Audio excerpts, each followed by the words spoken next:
రామ జయ రామ జయ జయ రామ శ్రీరామ జయ రామ జయ జయ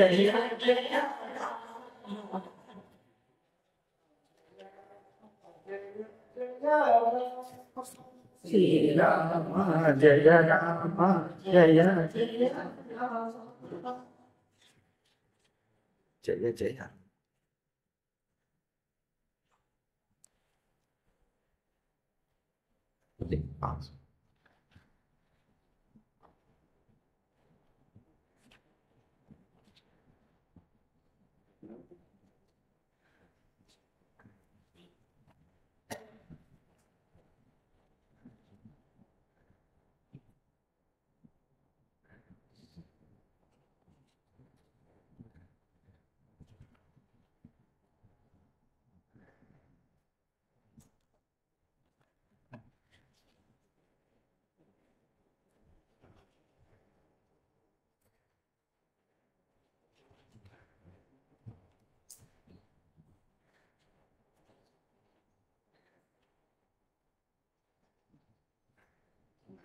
ఓం గురుర్బ్రహ్మ గురుర్విష్ణు గురుర్దేవో మహేశ్వరః గురుః సాక్షాత్ పరబ్రహ్మ తస్మై శ్రీ గురవే నమః. శృతిస్మృతిపురాణానాం ఆలయం కరుణాలయం నమామి భగవత్పాదశంకరం లోకశంకరం. శంకరం శంకరాచార్యం కేశవం బాదరాయణం సూత్రభాష్యకృతౌ వందే భగవంతౌ పునః పునః. నమామి గౌడపాదం చ శంకరం శ్రీ సురేశ్వరం స్వామినం సచ్చిదానందమింద్రం తం మోక్షరూపిణే. ఓం నారాయణ నారాయణ నారాయణ. ఓం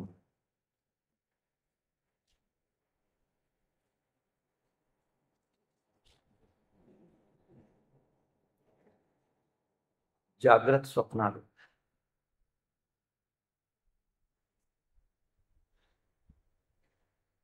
సుషుప్తిలో లేవు అంటే ఆభరణం బంగారంలో లేదు అన్నట్టే. అంతేగా, ఆభరణం బంగారంలో లేదు అంటే ఆభరణం బంగారం యొక్క స్వరూపానికి చెందినది కాదు. ఆభరణం బంగారం యొక్క స్వరూపానికి చెందింది కాదు. అంటే బంగారం యొక్క రంగు ఎట్లా బంగారంకు చెందిందో దాని గట్టితనం, ముడితే ఒక లోహం గట్టిగా ఉండొచ్చు, ఆ లోహము యొక్క గట్టితనం, దాని రంగు, దాని మెరుపు, ఈ గుణాలు ఏ విధంగా బంగారమునకు చెందినవో ఆభరణం అట్లా బంగారపు స్వరూపానికి చెందింది కాదు అని అర్థం. బంగారము యొక్క నిజస్వరూపంలో విడిగా లేదు. మరి అది ఏమిటి అంటే తోచిందంతే, అది తోచిందంతే. ఆభరణమన్న ఆకార దృష్టి భేదమే గాని వస్తు భేదం కాదక. దృష్టి అంతే. వాచారంభణం అనేసింది ఉపనిషత్తు. ఎందుకు? ఆభరణమన్న ప్రయోజన దృష్టితో చూస్తే మీకు ఆభరణం. అదే కంసాలి దగ్గరికి తీసుకెళ్తే ఆయన డిజైన్ చూడడు, ఆభరణం చూడడు, ఆ లోహం మీద దృష్టి పెడతాడు. ఆయన లోహం చూస్తాడు కానీ ఆభరణం చూడు. అమ్మగారు డిజైన్ చూస్తుంది, ధరించే అమ్మగారికి డిజైన్ బాగుందా అనేది డిజైన్ దిక్కు చూస్తాడు. అందుకోసం దృష్టిని బట్టి మీకు కనిపిస్తుంది కదా. ఎవరు దాన్ని ఆభరణంగా వాడుకోవాలి అన్న ఆ ఆభరణపు ప్రయోజన దృష్ట్యా చూసినప్పుడు ఆభరణ ఆకారం. కంసాలి ఆభరణ ఆకారం కంటే లోహం మీద దృష్టి వేసి చూస్తారు. అవునా? లోహం దృష్టి ఆయనకు. కనుక దృష్టి భేదం వల్ల లోహ దృష్ట్యా ఆకార దృష్ట్యా అంతే. కనుక జాగ్రత్త స్వప్నాలనేవి సుషుప్తిలో విడిగా లేవు అంటే సుషుప్తి అంటే ఇంకొక స్థితి కాదు, ఆ మూలతత్వం అని అర్థం. మూలతత్వం అంటే ఏమిటి? జాగ్రత్త స్వప్నాలనేవి ఇట్లా అదొక గది ఇదొక గది అని అనుకోకూడదు. ఈ గదిలో జాగ్రత్త స్వప్నాలు ఉన్నాయి, ఆ గదిలో లేదు అని. జాగ్రత్త స్వప్న సుషుప్తులు 3 గదులు కావు. ఉన్న వస్తువు సుషుప్తి, తప్పుగా చూస్తే జాగ్రత్త అంతే. దాన్నిగా చూసినప్పుడు సుషుప్తి, దాన్ని ఇంకో రకంగా చూస్తే పొరపాటుగా చూస్తే, తప్పుగా చూస్తే, అంటే తప్పుగా అంటే అర్థం ఏమిటి? నటుడిని మనం ప్రేక్షక దృష్టితో చూస్తున్నాం. నటుడిని నటుడిగా చూడటం అంటే నటుడు స్థానంలో ఉండి చూడాలి. నటుడిని నటుడి స్థానంలో ఉండి చూడాలి.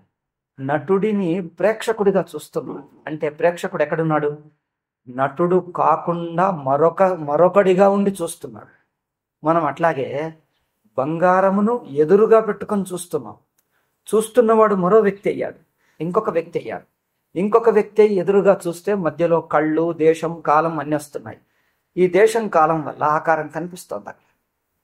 మరి ఆభరణ దృష్టిని వదలాలి అంటే ఏం చెయ్యాలి? బంగారం సైడ్ వెళ్ళు. చూసేవాడు లోహం దిక్కు వెళ్ళిపోవాలి.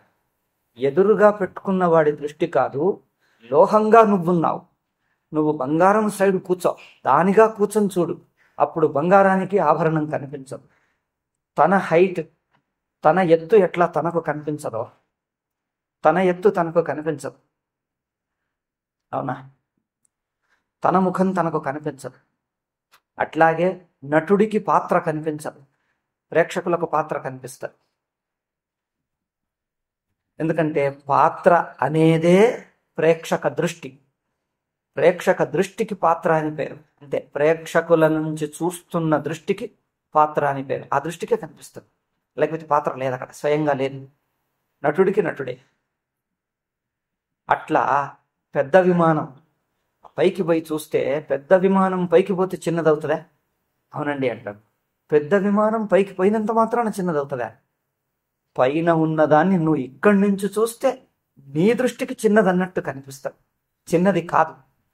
చిన్నది అయి మనకు తోస్తుందా? మన తోచటానికి చిన్నదే, అంతేనా? మన తోచుటకు చిన్నదన్నట్టే గాని తాను స్వయంగా కొద్దిసేపు చిన్నదైపోయి కనిపిస్తుందే?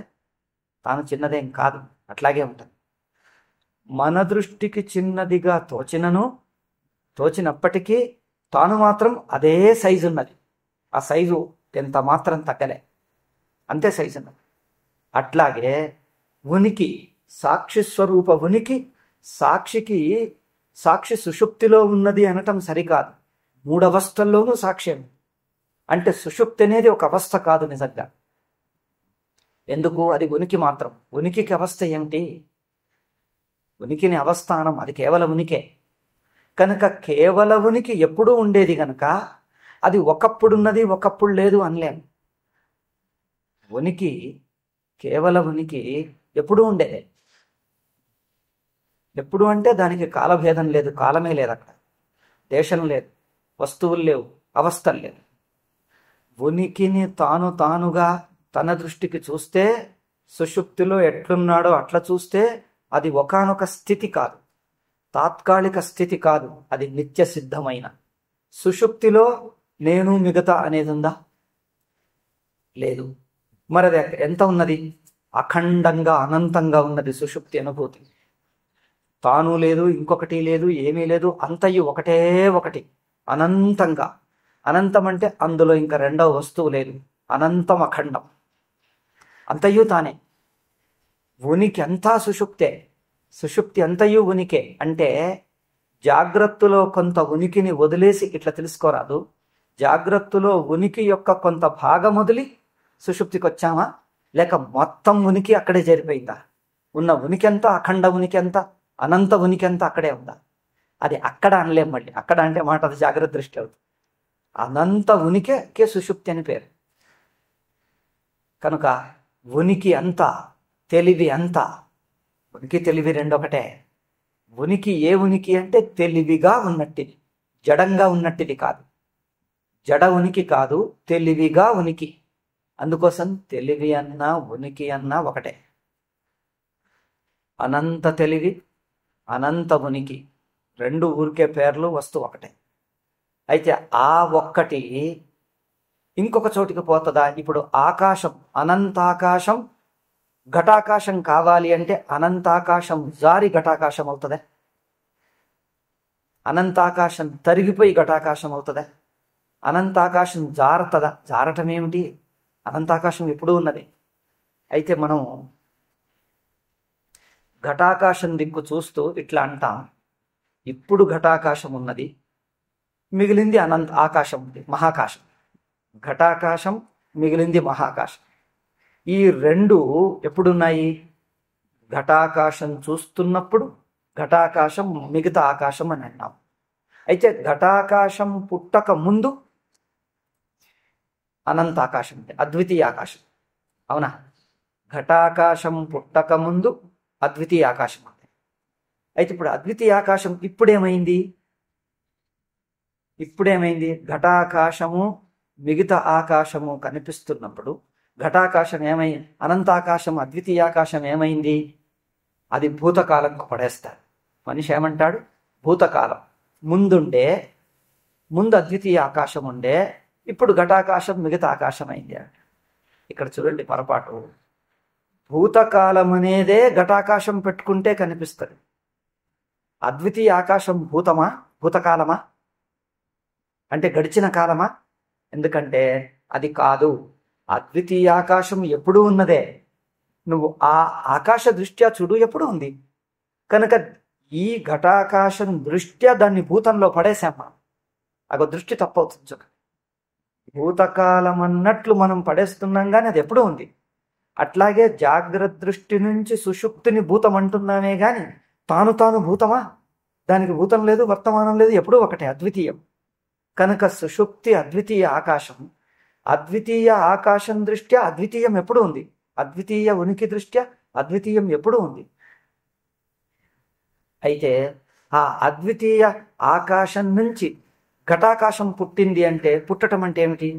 ఆకాశం నుంచి పుట్టి ఇది ఎక్కడికి పోతుంది? ఆవు నుంచి లేగదూడ పుట్టి విడిపోయినట్టుగా పుట్టడం అంటే విడిపోవాలి, వేరుగా కావాలి.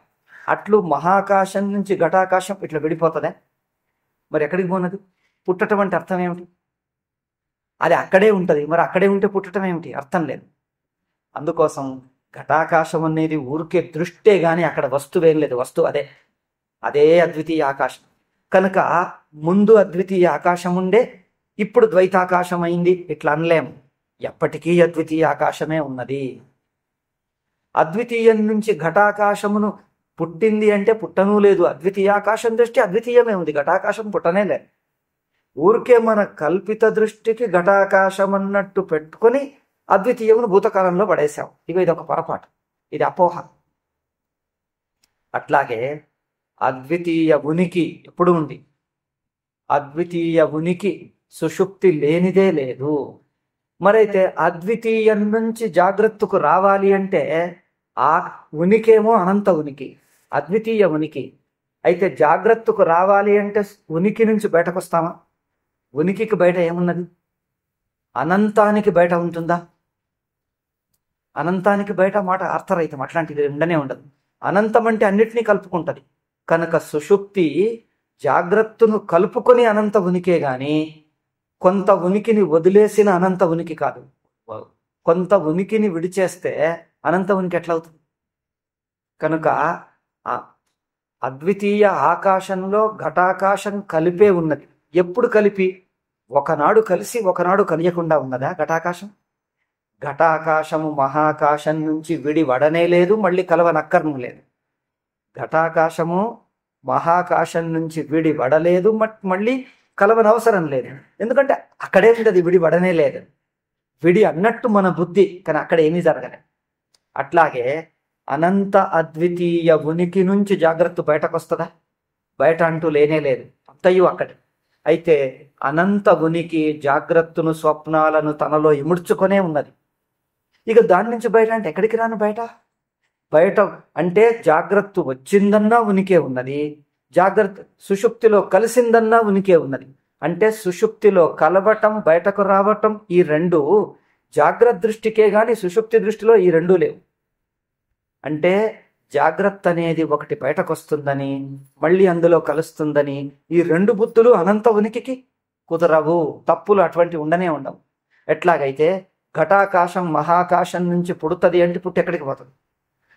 పుట్టడం మాటకే అర్థం లేదు, ఎందుకంటే అక్కడే ఉండేది. ఘటాకాశం ఏ విధంగా మహాకాశం నుంచి పుట్టిందనటం మళ్ళీ అందులో కలుస్తున్నదనటం ఈ రెండు ఎట్లా అర్థరహితాలా కాదా? అందులో పుట్టడం అనే మాటకు అర్థం లేదు. మళ్ళీ కలుస్తుందన్న మాటకు అర్థం లేదు. ఎందుకంటే ఉన్నది ఒకటే ఒకటే అనంత ఆకాశం. అట్లా అట్లా జాగ్రత్త అనేది ఉనికే, ఆ ఉనికి సుషుప్తే. కనుక సుషుప్తి నుంచి సుషుప్తి పుట్టడం ఏమిటి? సుషుప్తి నుంచి సుషుప్తి అంటే జాగ్రత్త సుషుప్తిలో అంతర్భాగమే. దాని నుంచి బయటకేది రానే లేదు. బయట అనే మాటకు అర్థమే లేదు. ఎందుకు? బయట లోపల అనేవి కల్పనలు, బయట లోపల అనేవి ఉనికిలోని కల్పనలు. ఉనికికి బయట రాదు. అట్లా అద్వితీయ అఖండ ఉనికికి బయట లోపల ఏమి లేదంటే ఆ అద్వితీయ ఉనికే ఒక్కటే ఉన్నది. దాన్ని ఇక్కడ చెప్తున్నాడు.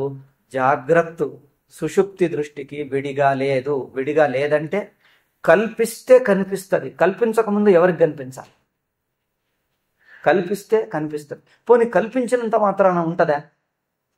లేనిది ఒకటి ఉన్నది వస్తువు. ఇక్కడ ఎవరో 10 మంది ఉన్నారు. 11వ వ్యక్తిని ఊహించుకో అంటే ఊహించుకున్నాం అంటే 11వ వ్యక్తి అయిపోతాడా? అక్కడ ఉంటాడా? ఊహించుకున్నంత మాత్రాన 11వ వ్యక్తి అవుతాడా ఏమిటి? ఊహించుకున్నామంటేనే లేడని అర్థం, ఇంకేముంది? అట్లా ఊహించుకున్నామంటేనే లేడని అర్థం.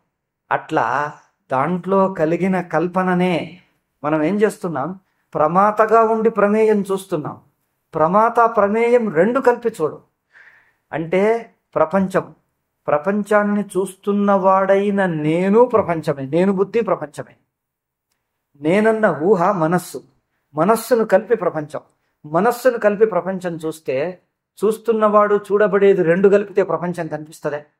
రెండు కలిపితే ఒక్కటైతే సాక్షికి ఇంకా వేరుగా ఉండదు. సాక్షికి వేరుగా ఇది కనిపించదు.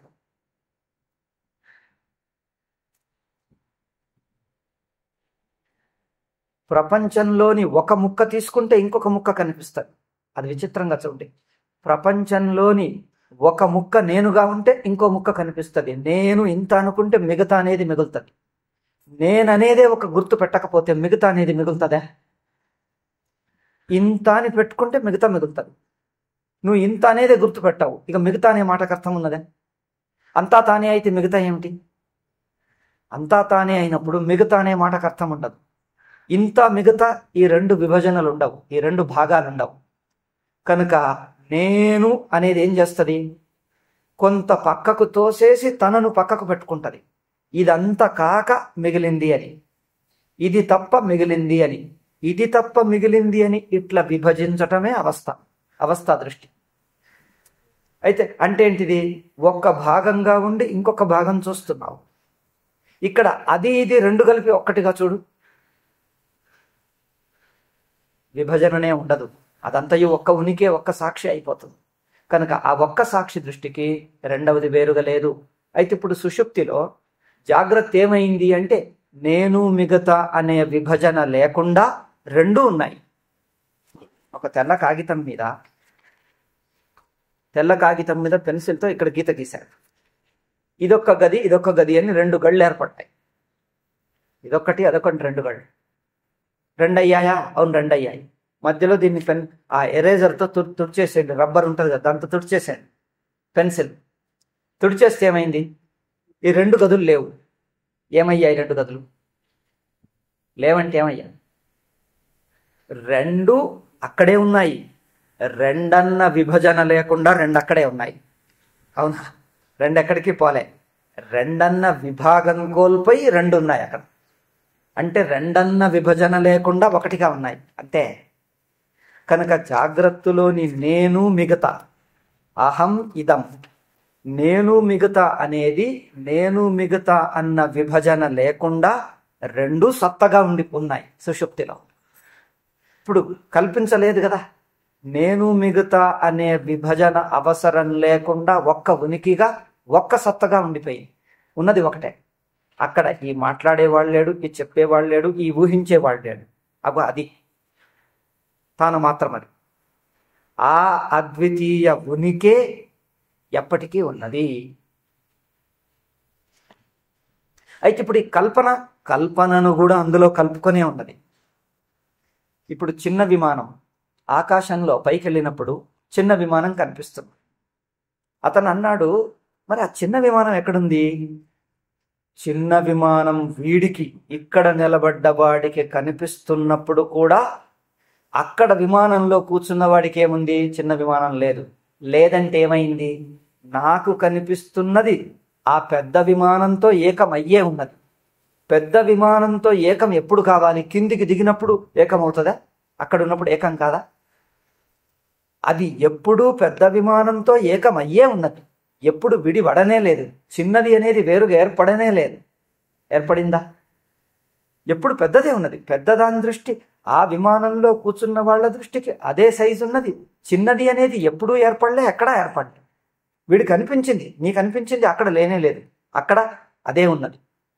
అక్కడ పెద్దదే అయింది అంటే లేనే లేదంటే ఇది పెద్దది కాకుండా వేరుగా ఉన్నదా అంటే లేదు, ఇది అందులో కలిసే ఉన్నది. ఇక్కడి కనిపించింది అక్కడ కలిసిపోయే ఉన్నది. ఎప్పుడు కలిసింది? ఎప్పుడూ కాదు, విడివడనే లేదు. అట్లా జాగ్రత్త ప్రపంచము సుషుప్తి అనుభవపు ఉనికికి విడి కానే లేదు, ఎప్పుడు కానే లేదు, అక్కడే ఉంది. ఎందుకంటే ఆ అనుభవం. అయితే సుషుప్తి ఒకానొక ప్రత్యేక స్థితి కాదు, అది ఒక కాలావస్థ కాదు. కాలమునే మింగేసినప్పుడు జాగ్రత్త అవస్థ, మనం జాగ్రత్త నుంచి సుషుప్తికి పోతున్నామంటే అర్థం ఏమిటి?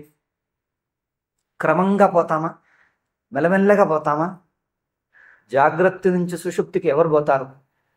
నేను పోతున్నాను అన్న బుద్ధినంతసేపు విడిపోడు, పోవటం వీలు పడదు. అయితే ఏమైంది అంటే సుషుప్తి దృష్టికి పొయ్యే ఉన్నది, ఇంకా పోనక్కర్లే. చూడండి, పోవాలి అని కాదు, సుషుప్తి దృష్టికి పొయ్యే ఉన్నది అంటే ఇంకా బయటకు రానే లేదు. ఇంకా పోవటం ఏమిటి, రావటం ఏమిటి? సుషుప్తి దృష్టికి జాగ్రత్త అంటున్నది విడిగా రానే లేదు కనుక పోనవసరము లేదు. ఎందుకు? బయటకు రానే లేదు. ఆ దృష్టికి ఇది కాకుండా వేరుగా ఏదీ లేదు. అట్లా సుషుప్తి అనుభవంలో అద్వితీయమే, బయట అంటూ లేదు, లోపల అంటూ లేదు, విడిగా లేనే లేదు. అట్లా 100లో 10 కలపాలా? 100లో ఇప్పుడు 100 సంఖ్య తీసుకుంటే మరి 10 ఏమిటి అంటే 10 కలపాలి అంటామా? 100లో 10 కలిసే ఉన్నాయి, ఇంకా నువ్వు కలపాలా వేరుగా? ఇప్పుడు కలిసే ఉంది, విడిగా ఎప్పుడు ఉంటుంది? అట్లా కనుక 100 సంఖ్యలో 10 సంఖ్య అంటే 100 అని అన్నాక మీరు 100 చెప్పారే, 10 చెప్పలేదంటే 10 అందులో ఉండనే ఉన్నది, ఇంకా నువ్వు కొత్తగా కలపాలా? అట్లాగే అనంత ఉనికిలో కొంచెం ఉనికి కలిసి రాదా ఏమిటి? అనంత ఉనికిలో కొంచెం ఉనికి కలిసి రాదా? అనంత ఉనికిలో ఎంత ఉనికి ఉన్నా మిగతా ప్రపంచాదులు నామరూపాలు ఎన్ని ఉన్నా అందులో కలిసే ఉన్నాయి. అనంతం అంటే ఏమనుకుంటున్నా? అది ఒక వ్యక్తి పేరా, వస్తువు పేరా ఏంటి? అనంత అంటే ఈ ప్రపంచం ఉన్నట్టు అది ఒక వస్తువు కాదు, సర్వము ప్రపంచంతో సహా అంత కలిసి ఉన్నదాన్ని అనంతం అన్నాం. అంతా కలుపుకున్నాక ఇంకా కలవంది ఏం మిగిలింది? అంతా కలుపుకున్న అనంతం అంటే కలిసే ఉందని అర్థం, విడిగానే లేదు. అట్లా ఈ మాట్లాడుతున్నవాడు, వింటున్నవాడు ఈ ఊహిస్తున్న మనస్సును మింగేసింది. అక్కడ ఎప్పుడు మింగింది? ఈ జాగ్రత్తలోని ప్రమాతృ ప్రమేయ ద్వైత ప్రపంచమంతా సుషుప్తిలో మింగేసింది అంటే కాలంలో గడుస్తూ గడుస్తూ ఒకనాడు మింగిందా? కాలమే లేదు కదా అంటే అర్థం ఏంటిది? కాలంతో పాటే మింగేసింది. మొత్తం కాలమును మింగేస్తే ఎవరు మింగేస్తారు? కాలాతీతం. కాలం నుంచి కాలాతీతానికి ప్రయాణం సాగుతుందా? కాలంలో ఒకప్పటి నుంచి ఇంకొకప్పటికి చలనం ఉంటుంది. ఆకాశంలో ఒక చోటు నుంచి ఇంకో చోటుకి చలనం ఉంటుంది. అనంతాకాశంకి చలనం ఏమిటి? అన్నీయూ తనలోనే ఉన్నాయి, అవునా? అనంతాకాశంలో ఒక చోటు నుంచి ఇంకో చోటుకి చలనం అనొచ్చు. మొత్తం ఆకాశానికి చలనం ఏమిటి? తాను చేరాల్సిన చోట అంతా తానే ఉన్నాడు. అంతా తానే ఉన్నప్పుడు ఆకాశం ఒక చోటు నుంచి ఇంకో చోటుకి పోవాలా? ఇప్పుడు ఆకాశం ఇక్కడుంది, అక్కడ లేదా? అక్కడ ఉంది. ఇక్కడి నుంచి అక్కడికి పోవాలంటే పొయ్యే ఉంది, ఇంకా పొయ్యేదేముంది? అది ఇది కలుపుకొని తానే. అందుకోసం ఆకాశము లేదు, ఆకాశమునంతా మింగేసింది అనంత ఆకాశమును. అనంతాకాశం అంటే అవస్థ. ఆకాశం అతిపెద్ద ఆకాశం అంటే జాగ్రత్త అవస్థనే, దానికి మించింది ఏమన్నా? అతిపెద్ద కాలం అంటే జాగ్రత్త అవస్థనే. మొత్తం జాగ్రత్త అవస్థనే మ్యాక్సిమం లిమిట్. కాలానికి మ్యాక్సిమం లిమిట్, దేశానికి మ్యాక్సిమం లిమిట్ జాగ్రత్త అవస్థ. ఇక దానికంటే పెద్ద అంటే ఏమిటి? అణోరణీయాన్ మహతో మహీయాన్ అంటుంది ఉపనిషత్తు. మహత్ అంటే ఏమిటి? అన్నిటికంటే పెద్దది. అన్నిటికంటే పెద్దది ప్రపంచంలో ఏది? జాగ్రత్త అవస్థ. ఆ పెద్దదానికంటే పెద్దది మహతో మహీయాన్. పెద్దదానికంటే పెద్దది అంటే జాగ్రత్త అవస్థ కంటే పెద్దది ఏమిటి? మనము మనస్సుతో ఊహించుకోగలిగిన అతి పెద్దది జాగ్రత్త అవస్థ. అంటే మనస్సు అంత పెద్దగా సాగుతుంది. ఇక అంతకంటే పెద్ద అంటే మనస్సే మింగేశామని అర్థం. ఇక మనస్సునే మింగేశాం, అవస్థనే మింగేశాం. ఇంకా అవస్థను ఇంకా సాగదీస్తే ఏమవుతుంది? ఇంకా పెద్దది పగిలిపోతుంది. అంతే, రబ్బరు ఉంటుంది. ఇంకా పెద్దది అంటే అది మ్యాక్సిమం లిమిట్గా, ఇంతకంటే పెద్దది అంటే ఇక దాన్ని మింగేయటమే. ఇక అదే ఉండదు, ఇక దాన్ని మింగేయటమే అంతే. అట్లాగే అన్నిటికంటే పెద్ద జాగ్రత్త అవస్థ, ఇంకా పెద్ద అంటే జాగ్రత్త అవస్థ మింగేసాం అంతే, ఇంకా లేనే లేదు. కనుక జాగ్రత్త అవస్థము అనంత దేశం, అనంతకాలం. అనంతకాలమును మింగింది ఎవరు? కాలాతీతం. కాలాతీతం అంటే ఎక్కడ? అది ఒక చోట ఏమిటి? కాలాతీతం అంటే ఎప్పుడూ ఉంటున్నది, ఉనికికే కాలాతీతం అని పేరు. ఉండటం అంతే. అంటే అప్పుడు ఇప్పుడు అంతసేపు ఇంతసేపు అనే ఏ కాలబుద్ధి లేకుండా ఉన్న స్వయం సిద్ధ ఉనికికి కాలాతీతం అన్నాం అంతే. అయితే కాలం నుంచి కాలాతీతానికి ఎట్లా పోతాం? అసలు చలనం అంటేనే కాలంలోని ఒకప్పటి నుంచి ఇంకొకప్పటికి సాగుతుంటే కాలం. ఈ సాగటాన్నే మింగేశాం. మొత్తం కాలమును మింగేస్తున్నామంటే అర్థం మొత్తం కాలము కాలాతీతంలో కలిసిపోయే ఉన్నది. ఇంకా మింగటం అనేది ఒక క్రియ కాదు. మొత్తం జాగ్రత్త అవస్థ సుషుప్తి మింగేసే ఉన్నది. ఎప్పుడు అంటే ఎప్పుడు అనేది జాగ్రత్త అవస్థలో భాగం. ఎప్పుడు అనేది మాట జాగ్రత్త అవస్థలో భాగం గనక జాగ్రత్త అవస్థను స్వయంగా ఎల్లప్పుడూ ఆ మింగేసే ఉన్నది, విడి కానే లేదు. అట్లా సుషుప్తి అనేది జాగ్రత్త స్వప్నాలను అనంతంగా ఎప్పుడు మింగే ఉన్నది, విడిపడనే లేదు. అట్లా చూడాలి. కనుక అనంత దేశమును అనంత కాలమును తనకంటే విడిగా లేదు. అందుకోసం సత్తా అంటే మన బుద్ధి ఏం చేస్తుందంటే మామూలుగా జాగ్రత్త అవస్థలోనే ఉంటూ ఒక చోటు ఇంకో చోటు, ఒకప్పుడు ఇంకొకప్పుడు, ఒకటి ఇంకొకటి ఇట్లా చూస్తుంది. ఆ ఒకటి ఇంకొకటి రెండు మింగేస్తే పోవాలి, ఎక్కడికి రావాలి? ఇక్కడ ఈ ఊరు నుంచి ఆ ఊరికి పోవాలి. ఇప్పుడు ఇక్కడి నుంచి ఢిల్లీకి పోతాం. ఇక్కడి నుంచి ఢిల్లీకి చలనం సంభవిస్తుంది. అనంత ఆకాశంలో రాయదుర్గ, ఢిల్లీ రెండు లోపల ఉండనే ఉన్నాయి. అనంత ఆకాశం చలిస్తుందా? నడుస్తుందా? ఎక్కడికి నడవాలి? ఎక్కడికి పోవాలో అదంతా అయ్యే ఉన్నది.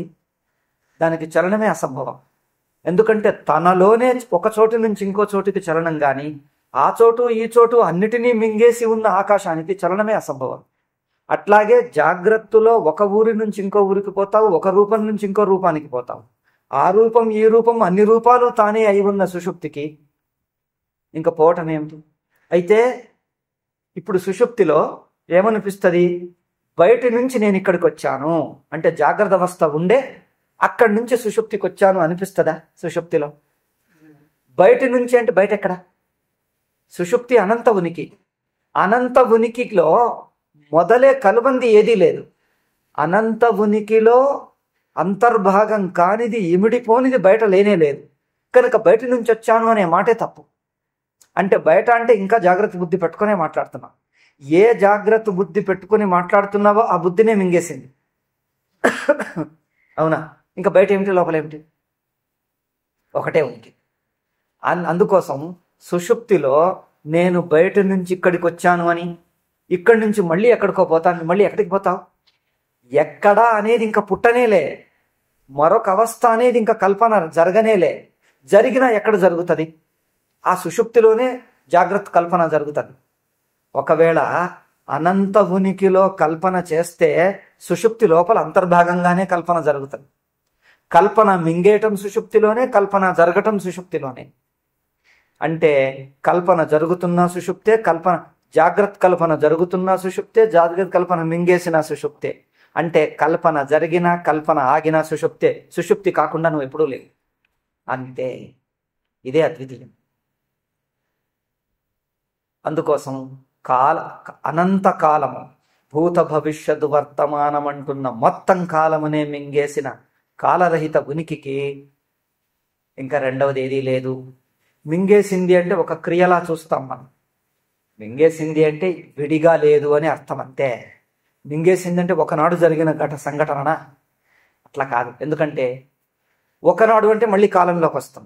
మొత్తం కాలాన్ని కాలంలో మింగేస్తామా ఏమిటి? మొత్తం కాలంకు ఇంకా కాలంలో అంతరాదు. ఒక ఘటన అంటే కాలం లోపల పడతాం. మొత్తం కాలం అంటే అది ఎప్పుడూ మింగేసే ఉన్నది, విడి కానే లేదు అని అర్థం. అట్లా తీసుకోవాలి.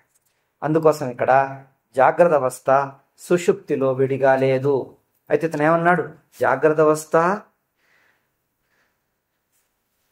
సుషుప్తిలోకి పోతున్నట్టు మనం ఎప్పుడన్నా చూసామా ఇతను అన్నాడు. దానికి ఒకటొకటి జవాబిస్తున్నారు స్వామీజీ ఇక్కడ.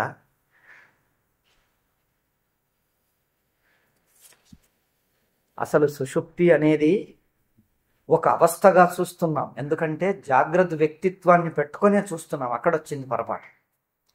జాగ్రత్త వ్యక్తిగా ఉంటూ ఇంకొక అవస్థ అని చూస్తున్నాడు వ్యక్తులు. జాగ్రత్త వ్యక్తిత్వం అంటే ఏంటిది? ఈ నేనన్న బుద్ధి. ఈ నేనన్న బుద్ధి సుషుప్తికి పోతుందా? నిజానికి ఈ నేనన్న మాట ఎక్కడ దాకా పోతుంది? గాఢ నిద్ర లోపల నేనన్న మాట లేదు. నేనన్న మాటను ఎవరికి చూపించాలి అక్కడ? ఇప్పుడు పుస్తకం అంటే ఒకదాన్ని చూపిస్తాం, గోడ అంటే అక్కడ చూపిస్తాం. ఈ నేనన్న మాట ఎక్కడ దాకా పోతుంది? సుషుప్తి వరకు ఈ నేనన్న మాట ప్రయాణిస్తుందే? ఇక్కడే జాగ్రత్త వరకు ఇక్కడే ఆగిపోతుంది. అక్కడ నేనన్న మాట లేదు, నేనన్న వృత్తి లేదు. అంతే. అది ఉంది. అది అంటే అది ఎవరినన్నా అది అన్నా తప్పే, నువ్వన్నా తప్పే, నేనన్నా తప్పే. అక్కడ ఏ మాట పట్టరాదు, ఏ మాట అందదు. అది ఉనికి మాత్రం, అంతే. అందుకోసం ఆ ఉనికి ఎప్పుడూ ఉన్నట్టిదే, ఇప్పుడు ఉన్నట్టిదే. ఈ నేనన్న మాట ఆ నేను వృత్తికి పోయి అక్కడే ఆగిపోతుంది. ఆ వృత్తిని కూడా, నేను వృత్తిని కూడా మింగేశాం. సుషుప్తిలో నేను మిగతా అనేది లేదు. సామాన్యంగా నేను అనాలంటే నేను కాని దాంతో పోల్చి నేనంటాం కదా. ఇది ఎడమ అంటే కుడితో పోల్చి ఎడమ అంటాం, కుడి కానిది ఎడమ, ఎడమ కానిది కుడి అంటాం. అట్లాగే నేను అంటే ఏంటిది? అది కానిది నేను అంటాం. అక్కడ సుషుప్తిలో అదే లేదు. ఇప్పుడు నేనని దేని చెప్పాలి? మిగతా లేనప్పుడు ఇంత అని ఎట్లా అంటాం? మిగతా లేదు, ఇంత లేదు. ఇంత మిగతా రెండు విభజనకు అక్కడ అవకాశమే లేదు, అంతయ్యూ ఒకటే. కనుక సుషుప్తి అంటే ఎవరో కాదు, ఈ మాట్లాడుతున్న నేను మిగతను కూడా మింగేసి ఉన్న స్వతసిద్ధ స్వరూపం. అయితే ఇక్కడ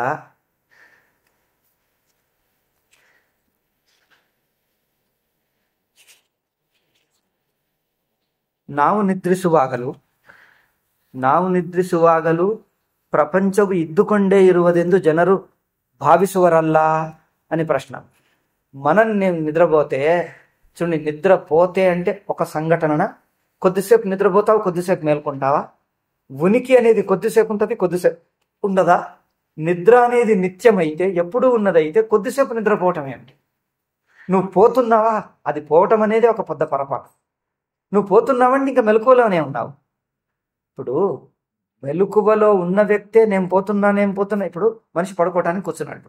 ఇక నేను నిద్రపోతున్నా అని నిద్రపోతున్నా అన్న వృత్తి ఉన్నంతసేపు నువ్వు నిద్రపోవు. మరి నిద్ర ఎప్పుడు అంటే నిద్రలో ఈ వృత్తే లేదు, పోతున్నవాడే లేడు. అవునా? పోతున్నవాడే లేకపోతే అది నిద్ర. అంతేగాని నిద్ర పోతే నిద్రనా, పోతున్నవాడే లేకపోతే నిద్రనా? చూడండి, నిద్రకు పోతే నిద్ర అవుతుందా? పోతున్నవాడు ఉన్నంతసేపు నిద్ర లేదు. మరి పోతున్నవాడు లేనే లేడు అంటే స్వయంగానే మింగేసే ఉన్నది. మింగిన తర్వాత పోయి తొలగింది అని కాదు. జాగ్రత్త వ్యక్తిని మింగిన తర్వాత తొలుగుతుంది అని కాదు. జాగ్రత్త వ్యక్తి ఆ స్వరూప దృష్టికి విడిగా లేనేలేడు, అంతే. ఆ దృష్టికి లేనేలేడు. మనం ఈ దృష్టి నుంచి సుషుప్తి, ఈ దృష్టి నుంచి సుషుప్తి చూస్తున్నాం. నువ్వు సుషుప్తిగా చూడు, ఇంకా విడిగా లేనేలేదు. అట్లా అంటే ఇక్కడి నుంచి అక్కడికి, అక్కడి నుంచి ఇక్కడికి ఈ రెండు బుద్ధులు పోవాలి. ఈ రెండు బుద్ధులే జాగ్రత్త.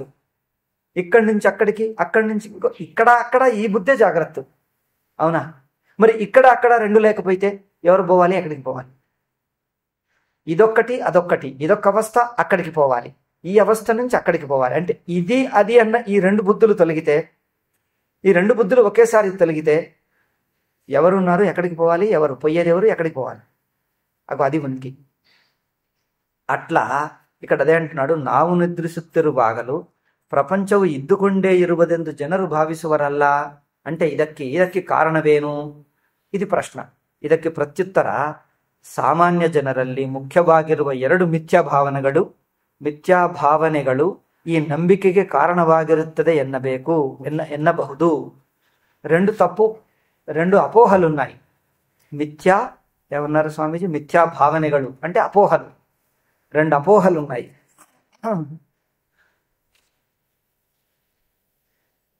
ఒకటేమిటి? అదే ప్రపంచం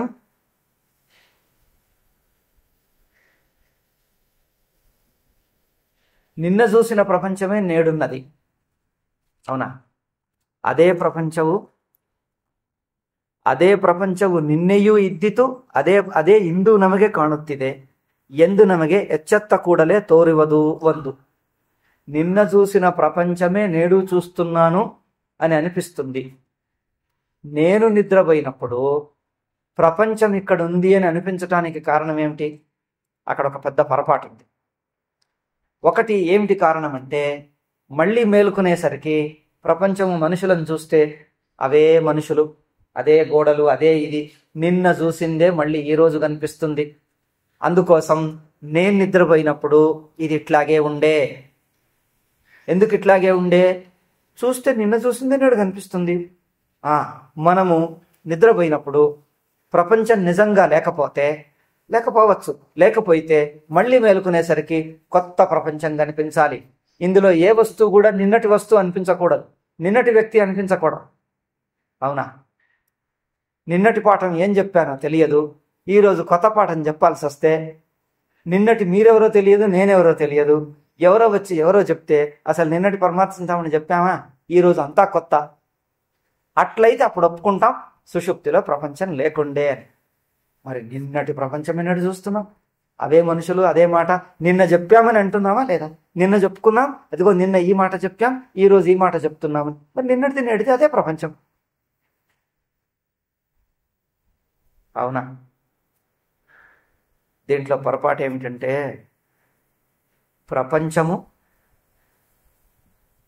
ప్రపంచంలో కొన్ని వస్తువులు కొత్తవి అనిపిస్తాయి. అవునా? కొన్ని వస్తువులు, కొన్ని వ్యక్తులు కొత్తవి చూస్తాం.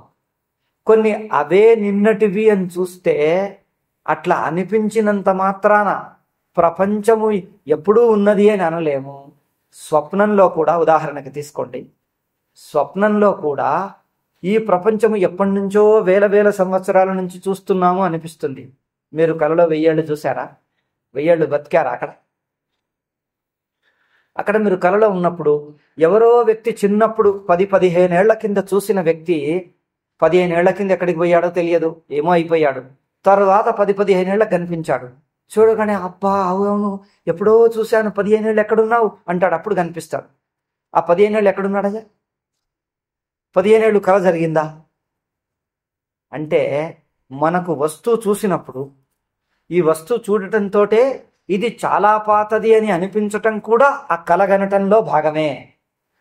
మనము 2 రకాల వస్తువులు చూస్తాం. కొన్ని కొత్త వస్తువులు అన్నట్టు కలగంటాం, కొన్ని పాతవి ఎన్నాళ్ల నుంచో చూస్తున్నామన్నట్టు కలగంటాం. అట్లా కనటం కూడా కలలో భాగమే. కానీ అంటే కలలో అట్లా అనిపిస్తున్నది, 15 ఏళ్ళని అనిపించటం కూడా కలగనటమే కానీ, అంతేగాని నిజంగానే కల 15 ఏళ్ళు గడిచింది అని కాదు.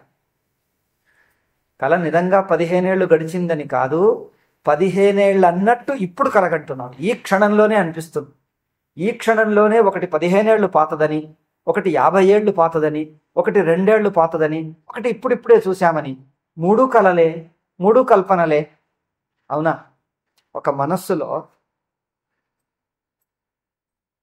1 మీటర్ అన్నాం. 1 మీటర్ అనేది ఒక్క ఊహ, మనస్సులో జరిగిన కల్పన. 1 మీటర్ అన్నాం. 1 కిలోమీటర్ అన్నాం, ఒక్క ఊహనే. మీటర్ అనేది ఒక్క ఊహ, కిలోమీటర్ అనేది ఒక్క ఊహ. 100 కిలోమీటర్లు ఇక్కడి నుంచి హైదరాబాద్ అంటే 400 కిలోమీటర్లు అంటే అది ఊహనే. అంటే మీరు ఊహించుకుంటే 1 మీటర్ అంటే మనస్సు ఎంత అవుతుంది? వృత్తి ఇంత చిన్నగా ఉంటుంది. 100 కిలోమీటర్లు అంటే మనస్సు సాగితీసి పొడుగవుతుందా? వృత్తి పొడుగవుతుందా? లేకపోతే 400 కిలోమీటర్లు ఢిల్లీ అంటే ఇంకెన్నో 2000 కిలోమీటర్లు అంటే మనస్సు ఇంత పొడుగవుతుందా? నువ్వు 1000 కిలోమీటర్లన్నా, 100 1 మీటరే అన్నా, మనస్సు వృత్తి ఒకటే. వృత్తి యొక్క అర్థంలో పెద్దది చిన్నదంటాం. అవునా? పెద్దది చిన్నదంటాం. ఇప్పుడు నోరుతో పెద్దది అనేది అది అంతే మాట, పెద్ద 2 అక్షరాల మాట, చిన్న 2 అక్షరాల మాట. అవునా? నోరుతో చిన్నది అంటే ఏమనాలి? చిన్న ఇంతే అనాలి. పెద్దది అంటే పెద్ద అని అనాలా? నువ్వు ఎంతన్నా అంతే. అంటే చిన్న పెద్ద అంటే మనస్సు పెద్దది చిన్నది అవుతుందా? వృత్తి ఒకటే. వృత్తిలో మీకు 1 కిలోమీటర్ అన్నా, మీటర్ అన్నా, 100 కిలోమీటర్లన్నా, 1000 కిలోమీటర్లన్నా అదే వృత్తి. 1000 కిలోమీటర్ల ఊహ అంతే, 1 మీటరు అంతే ఊహ. ఊహలో విషయం పెద్దది చిన్నది కానీ ఊహ ఒకటే. అవునా?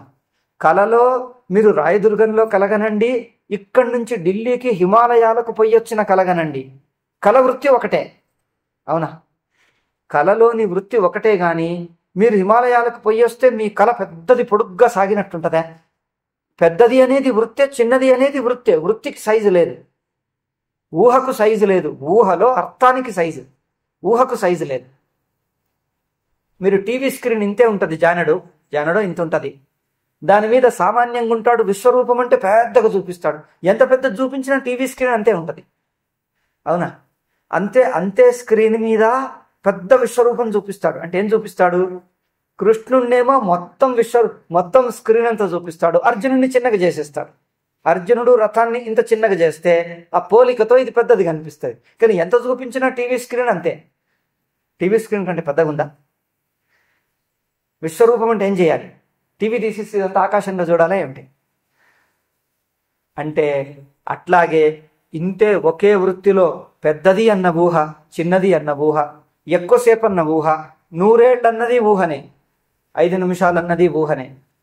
ఊహ పెద్దది కాదు, చిన్నది కాదు, ఒకటే ఉంటుంది. అట్లాగే ఒక వస్తువు కలలో కంటే ఇది పాతది అనేది ఊహ, 10 ఏళ్ల కిందిది, 100 ఏళ్ల కిందిది అనేది ఊహ, ఇప్పుడే ఉన్నది అనేది ఊహ. ఊహ అట్లా కలుగుతుంది అంతే. రెండు ఊహలే. ఊహలకు విషయంలో ఒకటి పాతది, కొత్తది అనిపిస్తుంది. కలలో చూస్తే ఒకటి ఆవు ఉన్నది అనిపిస్తుంది, ఒకటి లేగదూడ ఇప్పుడే పుట్టింది అనిపిస్తుంది. ఆవు ఎప్పటిదో పాతది, 3 ఏళ్లది, 5 ఏళ్ల కిందిది అనిపిస్తుంది. అంటే రెండు కల్పనలే, రెండు కలనే. కల అంటే కనటమే. అట్లాగే ఇక్కడ కూడా నేను నిన్నటి ప్రపంచమే నేడు చూస్తున్నాను అని అనిపిస్తే నిన్న అనేది కూడా ఇప్పటి కలనే కాదా? నిన్న అంటున్నట్టుగా ఇప్పుడు కంటున్నావు కదా. అంతేగాని నిన్న అనిపించినంత మాత్రాన నిన్నటి నుంచి ఇప్పటిదాకా సాగుతుంది అని కాదు. ఒక వస్తువేమో ఇప్పుడు చూశాను కొత్తగా, ఒకటేమో కొందరు మనుషులు, వ్యక్తులు, ఇళ్ళు, వాకిళ్ళన్నీ నిన్నటి నుంచి చూస్తున్నాము, నిన్న చూసిందే నేడు చూస్తున్నాం అనేది కూడా కలనే కాదా?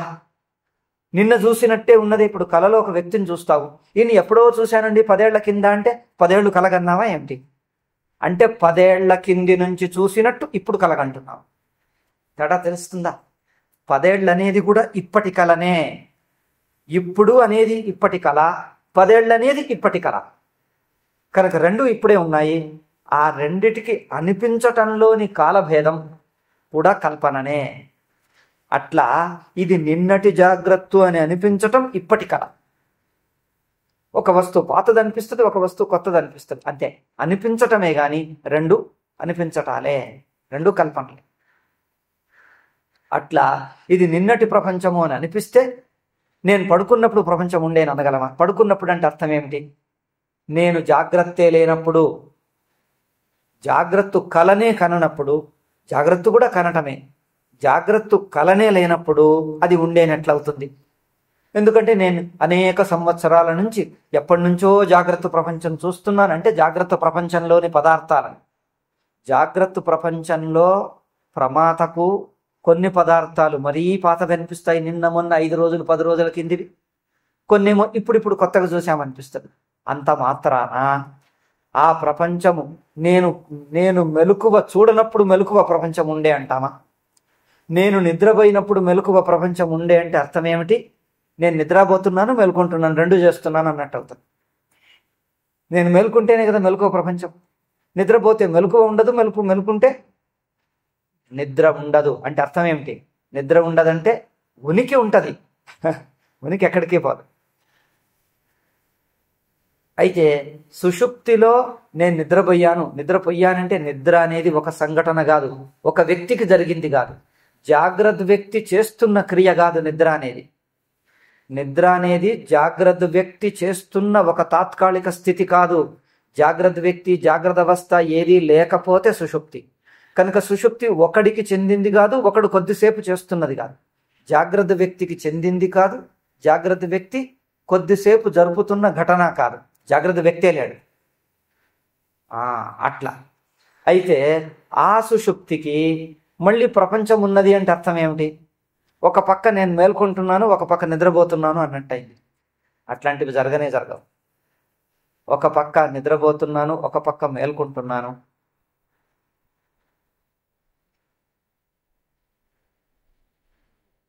మీకు అర్థమవుతుందా? నాకు మాటలన్నీ బౌన్స్ అవుతున్నట్టున్నాయి. నాకైతే మాటలన్నీ బౌన్స్ అవుతున్నాయి. అంటే సరే, నేను చెప్పేది నేను చెప్తూనే ఉంటాను.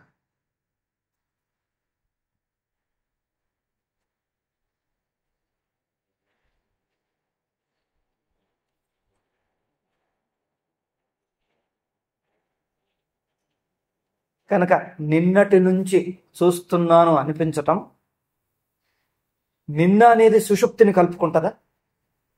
అంతే కదా.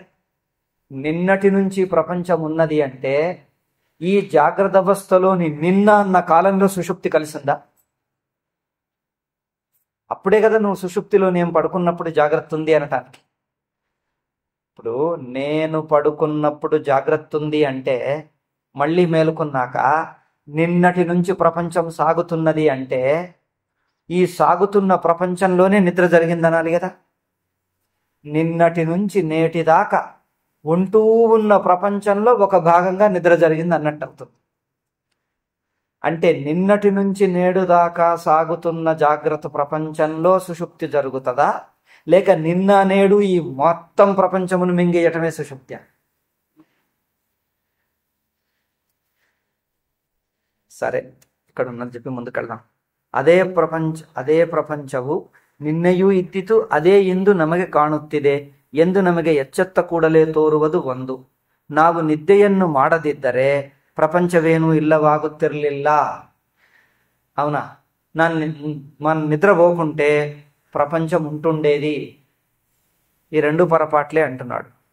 ఎందుకంటే ಅದೇ ಪ್ರಪಂಚವಿದು ಎಂಬುದು ಸರಿಯಾದ ಭಾವನೆ ಎಂದೇ, ಇದು ಬೇರೆ. ಓಕೆ.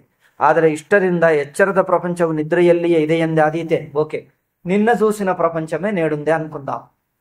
సరే, నిన్న చూసిన ప్రపంచమే నేడున్నది. అంత మాత్రం చేత సుషుప్తిలో ప్రపంచం ఉండే అనవచ్చా? అది స్వామీజీ ప్రశ్న. ఓకే, నిన్న చూసిన ప్రపంచమే నేడు చూస్తున్నాం. అంత మాత్రం చేత సుషుప్తిలో ప్రపంచం ఉండే అనవచ్చా? నిన్నది ఉంటే ఉండని. అది నిన్న నేడు కలిపి జాగ్రత్తే కదా. నిన్న నేడు అనేది అంతా కలిపి జాగ్రత్తకే గాని సుషుప్తికైతే నిన్న లేదు నేడు లేదు.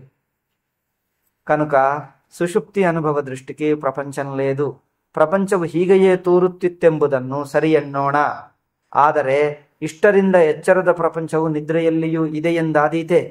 ಅದೇ ಪ್ರಪಂಚವು ಇದು ಎಂದು ಆಗುವ ನೆನಪು ಎಚ್ಚರಕ್ಕೆ ಸೇರಿದ್ದು. ಈ ಪ್ರಪಂಚವು ಯಾವಾಗಲೂ ಹೀಗೆಯೇ ನಮಗೆ ಕಾಣಿಸುತ್ತದೆ ಎಂಬ అభిమానము ఎచ్చరಕ್ಕೆ సేరిద్దు. అదే ఇప్పుడు నేను చెప్పాను. ఇది ఎప్పటి నుంచో అట్లా కనిపిస్తూనే ఉంది, ఎప్పటి నుంచో అట్లాగే కనిపిస్తున్నది అనేది జాగ్రత్త అభిమానమే. ఎట్లాగైతే కలలో మనం చూసిన కలలో చూసినటువంటి కొన్ని వస్తువులు ఎప్పటివో పాతవి ఎన్నో ఏళ్ల నుంచి చూస్తున్నాం, ఏళ్ల నుంచి ఉన్నది అని అనిపిస్తున్నదో అది కలనేనో ఎట్లాగే కంటున్నాం అంతే. ఎక్కువ ఏళ్ల నుంచి, చాలా ఏళ్ల నుంచి అనేది ఇప్పుడు కంటున్నాం.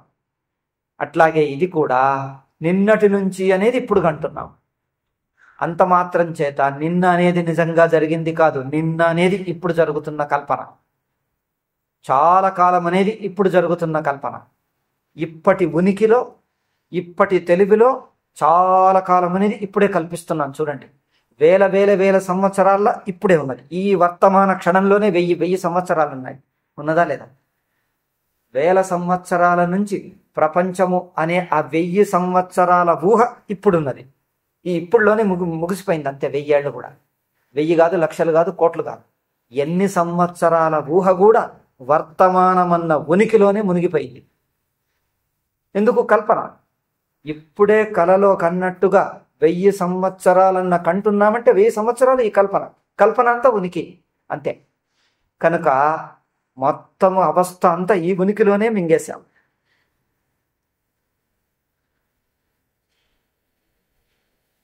ఎట్లాగైతే ఒక నాటకంలో హరిశ్చంద్రుడు ఎక్కడుంటాడు? అయోధ్యలో. అయోధ్యకు రాజు విశ్వామిత్రుడికి రాజ్యం ఇచ్చేస్తే పోగొట్టుకుంటాడు. ఏదో ఒంటి బట్టల మీద ఆ రాజచిహ్నాలన్నీ, కిరీటము, ఆభరణాలు అన్నీ ఇచ్చేసి తన చిన్న కొడుకు భార్యను తీసుకొని అక్కడి నుంచి బయలుదేరతాడు. దారిలో పోతూ ఉంటాడు. ఏమిటి, ఇప్పుడు కాశీకి పోతున్నానంటాడు. 2 అడుగులు తిరుగుతాడు, కాశీ వచ్చేసింది అంటాడు. మీకు అంతే వేదిక, నాటకపు వేదిక ఉంటుందే ఇక్కడి నుంచి ఇక్కడ. అక్కడే కాశీ, అక్కడే అయోధ్య, అన్నీ అక్కడే ఉన్నాయా లేవా? అట్లాగే అదే ఉనికిలో 5 ఏళ్ళు అన్నాం. ఇగో వర్తమానం, ఇప్పుడు అన్న ఉనికి అదే సాక్షి. ఇప్పుడు అన్న ఈ తెలివిలోనే 5 ఏళ్ళు ఉన్నాయి. ఈ తిల్లోనే 5 ఏళ్ళన్న ఊహ, 1 సంవత్సరం అన్న ఊహ, 10 ఏళ్ళన్న ఊహ, 100 ఏళ్ళని, ఎన్ని ఏళ్ళన్నా ఉంటాయి ఈ ఉనికిలోనే. వర్తమానపు ఈ సాక్షి ఉనికిలోనే 1000, 10, 100 ఎన్ని సంవత్సరాలున్నా కానీ అదే కల్పన, అదే ఉనికిలో కల్పన.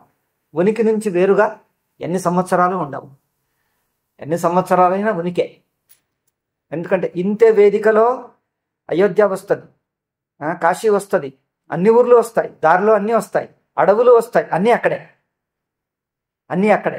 మరి ఇంత స్థలంలో ఉంటాయా అంటే అంతే. ఎందుకు? ప్రపంచమంతా బ్రహ్మాండం అంటూ ఉంటుంది. ఒక్క బ్రహ్మాండం ఎందుకు? కోటి బ్రహ్మాండాలు కూడా అక్కడే ఉంటాయి. ఊహించుకోవటానికి ఎంత అయితే ఏముంది, కోటి బ్రహ్మాండాలు కూడా అక్కడే ఉన్నాయి, అదే ఉనికిలో. అట్లా ప్రపంచమంతా అక్కడే. కళ లోపల నువ్వు ఇక్కడ కూర్చుంటావు. నేను ఇక్కడి నుంచి ఢిల్లీకి పోతున్నాను అంటాడు. ఢిల్లీ అంత దూరం అంటాడు. అంత దూరం పోతాడు. అంత దూరం అనేది ఏమున్నది? నువ్వు ఇక్కడి నుంచి ఢిల్లీ అంటే దూరం అనేది నువ్వు ఇక్కడే కూర్చొని ఊహిస్తున్నావా? ఇంత దూరం అనేసరికి ఆ ఊహ అంతా ఇక్కడే ఉంది. దగ్గర అనేది అదే ఊహ, దూరం అనేది ఊహ. 2 ఊహల్లోనే దగ్గరలు ఉన్నాయి, దూరాలు ఉన్నాయి. 2 ఊహలు నాలో ఉన్నాయి, నేనే ఉనికి. అట్లా ఎంత పెద్ద ప్రపంచమైనా ఉనికి మాత్రమే. ಕನುಕ ಆದರೆ ಇಷ್ಟರಿಂದ ಎಚ್ಚರ ಇದೈಪೇಂದಿ కదా. ಹೀಗಿರುವಲ್ಲಿ ಈ ಎಚ್ಚರದ ದೃಷ್ಟಿಯಿಂದ ನೋಡಿ ನಿದ್ರೆಯಲ್ಲಿಯೂ ಇದು ಇದ್ದುಕೊಂಡೇ ಇರುತ್ತದೆ ಎಂದು ನಾವು ಮಾಡಿಕೊಳ್ಳುವ ತೀರ್ಪು ಎಷ್ಟರ ಮಟ್ಟಿಗೆ ಸರಿಯಾದೀತು అంతే. జాగ్రత్తలోనే ఉండి ఊహించుకొని, జాగ్రత్తలోనూ ఎంతన్నా ఊహించుకో, ఎన్ని సంవత్సరాలన్నా ఊహించుకో, అదంతా సుషుప్తి. అంటే ఈ జాగ్రత్త కల్పన, జాగ్రత్త ఊహ లేనప్పుడు. నువ్వు కలలో, ఉదాహరణ చెప్తున్నాను, కలలో నువ్వు ఎన్ని సంవత్సరాలు ఎంత ఊహించుకున్నా, కల నుంచి లేనప్పుడు, కల నుంచి మేల్కొన్నప్పుడు, కల లేనప్పుడు ఆ సంవత్సరాలన్నీ ఏమయ్యాయి? కల లోపల 10 ఏళ్ళు గడిచాయి, నువ్వు మేలుకునేసరికి 10 ఏళ్ళు ఎక్కడ పోయాయి? ఆ 10 ఏళ్ళు ఎవరు? నేనే 10 ఏళ్ళు. అవునా? కలలో ఆ చుట్టాలు బంధువులంతా ఎవరయ్యారు? నేనే. ఆ మనుషులు, చెట్లు, పర్వతాలు, ఆ పర్వతం నేనే, నది నేనే, అంతా నేనే. అవునా? నన్నే పర్వతంగా చూసుకున్నా, నన్నే నదిగా, నన్నే అడవిగా, నన్నే మనుష్యులుగా, ఆ స్వప్నంలోని వ్యక్తిగా నేనే. ఇప్పుడు వాళ్ళందరూ ఎక్కడున్నారు? నువ్వు మేలుకున్న తక్షణంలో ఆ ప్రపంచము, అక్కడ ఉండే మనుషులు, అక్కడ ఉండే చెట్టు, గుట్ట, ఆ స్వప్నంలోని మనిషి, ఇప్పుడు నువ్వు ఎక్కడున్నారు అంటే అంతా నేనే అంట. నేనే అంటే నీ లోపల చూపి, నా లోపల కలిసిపోయారు, నీ లోపల ఎక్కడున్నారు తీసి చూపి. ఎక్కడంటే ఎక్కడ చూపిస్తాం? ఎక్కడన్నా ఉన్నారా? ఇప్పుడు ముందుకు వచ్చేస్తే దర్పణం ముందు ప్రతిబింబం కనిపిస్తుంది. వస్తువు తీసేయగానే ప్రతిబింబం పోతుంది. ఎక్కడికి పోయిందా ప్రతిబింబం? అక్కడ ఎక్కడికన్నా పోయిందా? ప్రతిబింబం వచ్చి కనిపించింది, వస్తువు తీసేయగానే ప్రతిబింబం పోయింది అంటే అద్దం లోపలికి పోయింది అంటారా ఏమిటి? ఫ్రేమ్ విప్పితే అక్కడ కనిపిస్తుంది. నువ్వు కెమెరాతో ఫోటోలు తీస్తే అన్నీ అక్కడ ఉంటాయి. అట్లాగే ఆ ఫ్రేమ్ విప్పి చూస్తే అద్దంలో 10 ప్రతిబింబాలు ఎన్ని చూపించామో, అద్దం కొనుక్కొచ్చి మీ ఇంట్లో పెడితే మీరు ఎన్నిసార్లు చూసిన ప్రతిబింబాలని ఫ్రేమ్ లోపల ఉంటాయేంటి? ఇదే మైక్రో ఫిల్మ్ లాగా మన సిడి అనుకున్నారా ఏంటి? లేకపోతే పెన్ డ్రైవ్లో అన్ని ఉన్నట్టుగా అందులో ఉంటాయా ఏంటి? ఎక్కడా ఉండవు. అట్లాగే ఈ జాగ్రత్త ప్రపంచం అంతా ఏమని చెప్పాలి? స్వప్నం నుంచి మేలుకున్న క్షణంలో ఆ ప్రపంచమంతా ఏమైంది? తానే. తానే అంటే నీలో ఎక్కడా? కల్పిస్తే కనిపిస్తుంది. కల్పించకముందు ఎక్కడి నుంచి దేను? నువ్వు ఊహిస్తే కనిపిస్తుంది. ఊహనే కల్పన, ఇంకే ఊహనే కనిపించటం. నువ్వు ఊహించటం లేదు, నువ్వే. నేను ఒకడిని స్వప్నంలో ఉన్నానట, ఆ ఒక్క వ్యక్తి నేనే. ఇంకొకటి చూశానట, అది నేనే. ఇప్పుడు మేలుకున్నాక స్వప్నం అంతా తలుచుకోండి, అందులో నేను, ఆ నేను వ్యక్తికి ప్రపంచము, ఆ ప్రపంచము ఆ నేను, ఈ మాట్లాడుతున్న నేనే కాదా, నేనే అయిపోయాను లేదా రెండు? ఆ రెండు పరస్పర విరుద్ధాలు. చూసిన వ్యక్తి, చూస్తున్న వ్యక్తి, చూడబడుతున్న ప్రపంచం రెండు ఇప్పుడు నేనే అయ్యా. ఇప్పుడు నేనైతే ఆ రెండు ఎక్కడున్నాయి? ఉంటేగా. అట్లా ఈ జాగ్రత్త అవస్థ అంతయు మింగినటువంటి ఉనికి సాక్షి ఎప్పుడు మింగుతాడు? ఇప్పుడే, ఇక్కడే. ఈ ఉనికిలో ఇంకా వేరొక ప్రపంచం లేదు. ఉన్నది ఉన్నది అన్న ఉనికిలో మీకు గోడ కనిపిస్తుందా, చెట్టు కనిపిస్తుందా? ఉనికి ఎంత పెద్దది అంటే ఒక్క ఉనికిలో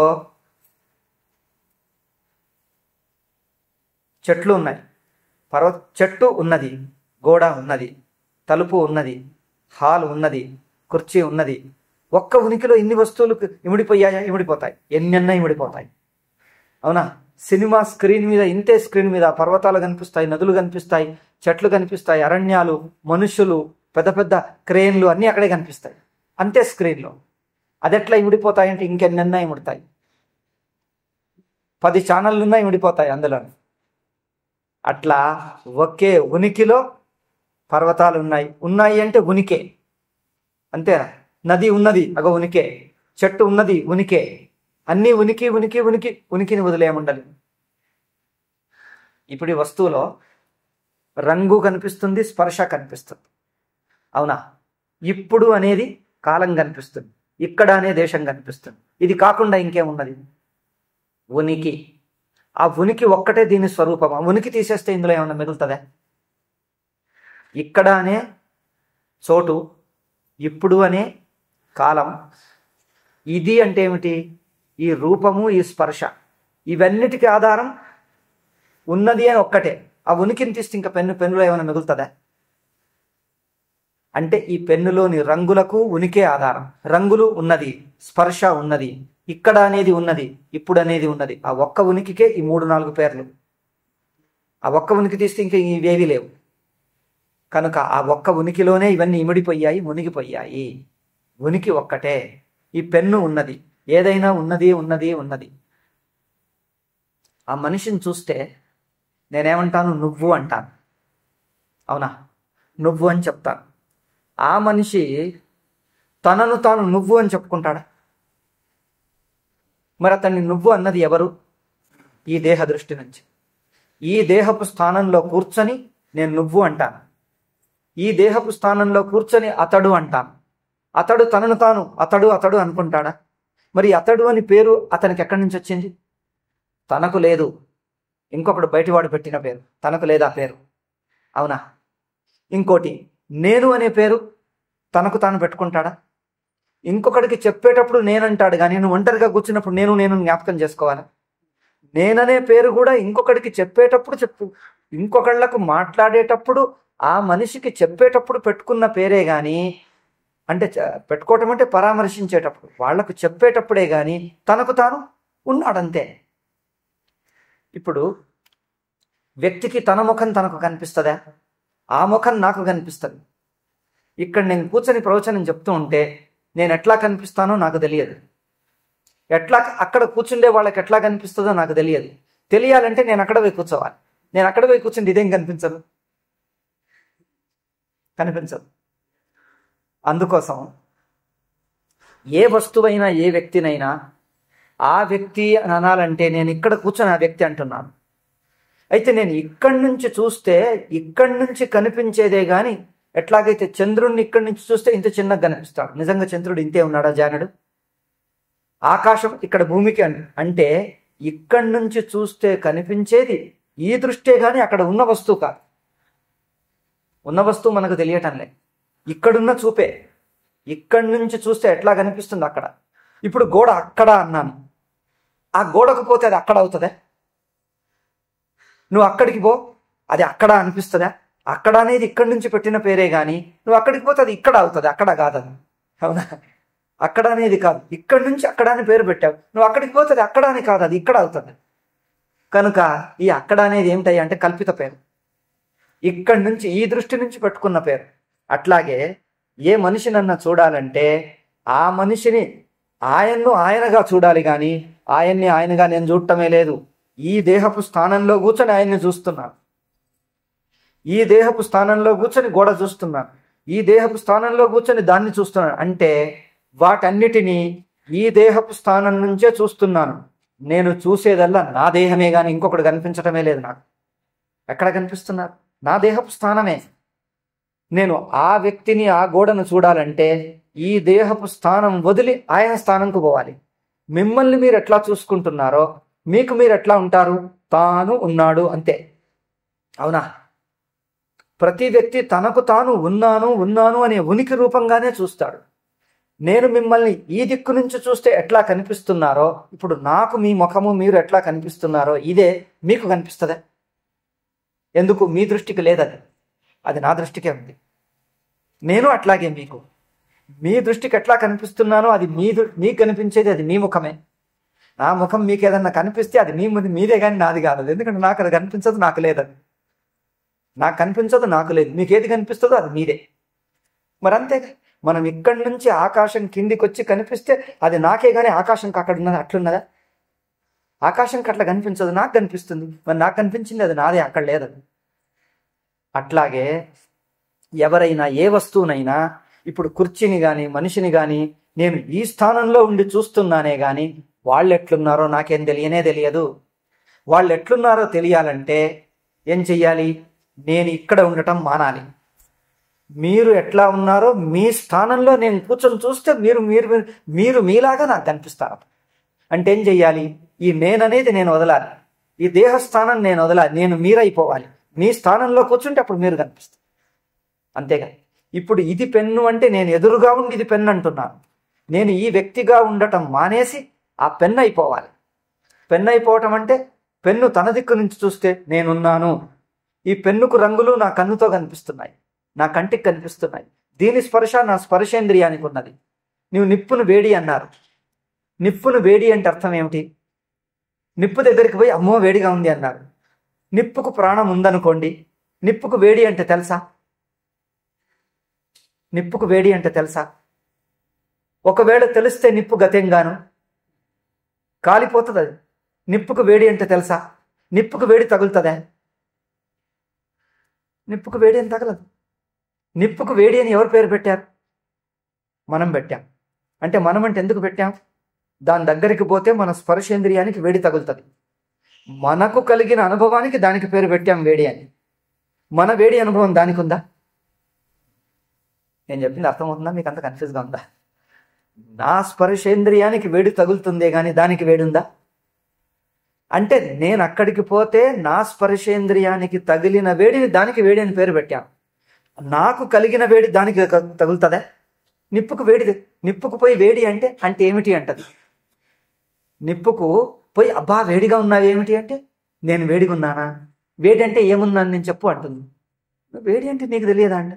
వేడి అంటే ఇదిగో వేడి తగులుతుంది అండి. ఇక్కడ నీ చెయ్యికి ఏమన్నా తగులుతుందా? నేను వచ్చి ముట్టి చూస్తా అంటుంది. నిప్పు అంటది నీ చెయ్యి నీ చెయ్యిని ముట్టి చూస్తే నాకేం తగలటం లేదే అంటది. ఏం చెప్పాలి? నీ నిప్పుకి వేడి అంటే ఏంటి చెప్పండి చూద్దాం. ఒక అగ్ని దేవుడు ఉన్నాడు, ఆయనకు వేడి అంటే ఏంటి చెప్పండి. వేడి నా స్పర్శేంద్రియంకు తగులుతుందే కానీ దానికేం తెలియదు, దానికి ఏమని తెలియదు. కనుక మన అనుభవాన్ని దాని మీద పెట్టి చూస్తున్నాం. అందుకే ఏ వస్తువు అయినా ఏ వ్యక్తి అయినా ఈ దేహము ఈ ఇంద్రియాల నుంచి చూసి అగో అట్లా ఇట్లా అని పేరు పెడుతున్నాను. అయితే మీరు నాకు మీరు మీరు మీరు మిమ్మల్ని చూసుకుంటే నేనుగా ఉన్నాను అంతే. ఉనికే ఉన్నాను ఉన్నాను ఉన్నాను. కుర్చీ ఉన్నది, మీరు ఉన్నారు, గోడ ఉన్నది. ప్రతి వస్తువు ఇప్పుడు గోడగా ఈ ఆకారము రంగు నాకు కనిపిస్తున్నది. గోడ తనకు తాను ఉన్నాను. తలుపు నాకు కనిపిస్తున్నది, తనకు తాను ఉన్నాను. ఆ చెట్టు నాకు ఇట్లా ఆకులు రంగులు కనిపిస్తున్నాయి, ఈ రంగు దానికి ఉన్నదే. తనకు తాను ఉన్నాను అంతే. ఉనికి తప్ప ఇంకేమీ లేదు. నేను మిమ్మల్ని తెలుసుకోవాలంటే యథావత్తుగా మీరు ఎట్లున్నారో అట్లాగే తెలియాలంటే నేను ఈ స్థానం వదలాలి. ఈ దేహపు స్థానం వదిలేసి ఈ నేనన్న బుద్ధి వదిలేసి మీరున్న స్థానంకు పోవాలి. అంటే ఏమవుతుంది? ఇక్కడ ఈ చూస్తున్నవాడు వదలాలి. ఈ చూస్తున్నవాడు ఈ నేను బుద్ధి వదిలేస్తే అప్పుడేమవుతుంది? మీరున్న ఉనికి అవుతాను నేను. మీ స్థానంలో ఉంటే ఉనికి, ఇంకొకటి స్థానంలో ఉనికి, ఎవరి స్థానంలో ఉనికి. నేను ఏ వస్తువైనా ప్రతి వస్తువు తన దృష్టికి తాను ఉన్నది ఉన్నది ఉన్నది ఉన్నది ఉనికే అంతే. ప్రతి వస్తువును తాను తానుగా చూస్తే బ్రహ్మాండం అంతా ఉనికే. ఉనికి బట్టి ఇంకేమీ లేదు. ఉనికి తప్ప ఇంకేమీ లేదు. ఇప్పుడు కుర్చీని చూసి టేబుల్తో పోల్చి చిన్నది అన్నాం, టేబుల్ను కుర్చీతో పెద్దది అన్నాం. కుర్చీకి తనకు తాను తెలుసా నేను చిన్నదాన్ని అని? చిన్న అంటే ఇంకో దాంతో పోలిస్తే చిన్న. తనకు తాను చిన్ననా పెద్దనా? నేను పొడుగా పొట్టా? తనకు తాను నా హైట్ ఎంత ఉన్నా చెప్పండి. నా హైట్ నాకు కనిపిస్తుంది? నా హైట్ నాకు కనిపిస్తుంది? ఎందుకు కనిపించదు? అక్కడ హైట్ అనేది లేదు. ఊరికే ఆ దృష్టితో హైట్ అన్నామే కానీ ఇప్పుడు నువ్వు ఎంత దూరంలో ఉన్నావంటే ఎట్లా చెప్పేది? నాకు నేను దూరం ఏమిటి, దగ్గర ఏమిటి? అక్కడి నుంచి చూస్తే దూరం అన్నాం కానీ నాకు నేను దూరమా దగ్గరనా? దూరము దగ్గర రెండు మాటలకు అర్థం లేదు. అట్లాగే మనం పెట్టే రంగులు, మనం పెట్టే మంచి చెడు, మనం పెట్టే దూరాలు దగ్గరలన్నీ ఒక బిందువు పెట్టుకొని చూస్తున్నాం. మరి దాన్నిగా చెప్పు, దూరమా దగ్గరనా? బాగుందా బాగలేదా? బాగుంది బాగలేదంటే దానివల్ల నాకు సుఖం కలిగితే బాగుంది, లేకపోతే బాగలేదు అంటే నా సుఖ దుఃఖాలను బట్టి దాన్ని ఎందుకు పేరు పెట్టడం? దానిగా మంచిగా చెడా చెప్పు. మంచిగా ఉన్నది అంతే, ఉనికి తప్ప ఏమీ అంటారు దాన్ని. అట్లాగే ఏ వస్తువుని తెలుసుకోవాలన్నా ఈ నేనుగా ఉండి తెలుసుకుంటున్నాను. ఈ నేను ఉన్నంతసేపు నీకు ఎవరు కనిపించరు, నేనొక్కటే కనిపిస్తాను. అవునా? ఇతరులు కనిపించరు. నేనుగా ఉండి చూస్తూ ఉంటే నా నేనునే చూసుకుంటున్నాను ఇంకో రూపంగా. దాన్ని చూడనిడమే లేదు. దాన్ని చూడాలంటే ఈ నేను వదిలేసాయి. నేను వదిలేసాయి అంటే ఏమిటి? ఇప్పుడు గోడ తెలియాలంటే ఇక్కడ కూర్చొని చూస్తే గోడ అంత దూరం అంటారు. గోడ తెలియాలంటే ఇక్కడ కూర్చొని చూడకు, ఇక్కడ వదిలేసిపోయి అక్కడికి పోయి గోడ స్థానంలో కూర్చో, అప్పుడు నీ గోడ ఎక్కడుందో ఎంత దూరమో తెలుస్తుంది. అట్లాగే ఏ వస్తువన్నా తెలియాలంటే ఈ వ్యక్తిగా ఉండకు, ఈ వ్యక్తిత్వం వదిలేసి. ఈ వ్యక్తిత్వం నేను వదిలేస్తే, నేననే దేహము, ఇంద్రియాలు, మనస్సు వదిలేస్తే ఉనికి అయిపోతాను. ఆ ఉనికే వాళ్ళు, ఆ ఉనికే నువ్వు, ఆ ఉనికే ఇది, ఆ ఉనికే ఇది. ఆ ఉనికిగా అందరూ ఉనికే. అప్పుడు అందరూ అర్థమైపోతారు. ఎందుకు? అందరూ నువ్వే అవుతావు. నువ్వంటే ఆ ఉనికిగా అందరూ నువ్వే అవుతావు. ఆ ఉనికిగా అందరూ నీకు తెలిసిపోతారు. అందరూ నువ్వే అవుతావు కనుక నీకు తెలిసిపోతారు. అందుకోసం ఎవరిని తెలుసుకోవాలన్నా వాళ్ళు నువ్వైతేనే తెలుస్తావు, కానీ నువ్వు పరాయిగా ఉంటే తెలియవు. పరాయిగా ఉంటే ఈ దిక్కు నుంచి ఎదురుగా చూస్తే ఇంకోటిగా కనిపిస్తుంది. నటుడు పాత్ర వేస్తుంటే ప్రేక్షకులకే ఆ పాత్ర కనిపిస్తుంది, కానీ నటుడికి కనిపిస్తుందా? మరి నటుడికి ఏం కనిపిస్తుండొచ్చు? సందేహం కలుగుతుంది ఒక ప్రేక్షకుడికి. నాకు కనిపిస్తున్న ఈ హరిశ్చంద్ర పాత్ర నటుడికి ఏమై ఉండొచ్చు? నటుడికి ఏం కనిపిస్తుందా అంటే ఏం చెయ్యాలి?